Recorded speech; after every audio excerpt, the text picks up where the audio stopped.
Hello, my quilting friends. My name is Leah Day, and we are quilting Queen of Hearts today.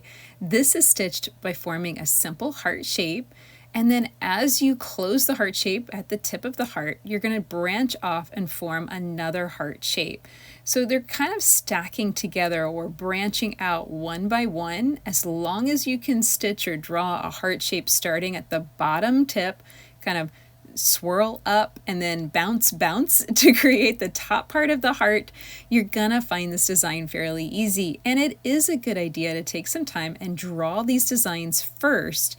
Drawing is very similar to free motion quilting. Anything that you can draw, you can probably quilt. So I definitely think taking some time to sketch this a little bit and doodle is a great idea.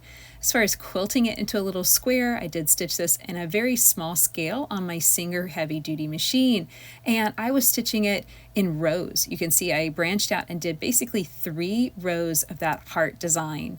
On my long arm, this is the 19X Elite long arm, I'm stitching this into a narrow space, and in this case I'm just filling it with 1 row, kind of branching a heart above, a slightly smaller heart below, and then kind of swirling out and around to form a bigger heart shape as I need that to branch into that space. This is a little narrow area, but it's a great place to put this design, and I hope you can see you can squish the hearts down and make them smaller. You can expand them and make them bigger.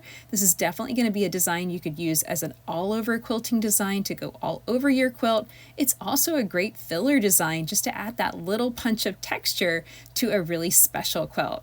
So I hope you enjoyed learning Queen of Hearts with me today. Come and find 365 free motion quilting designs at leahday.com/365. Until next time, let's go quilt.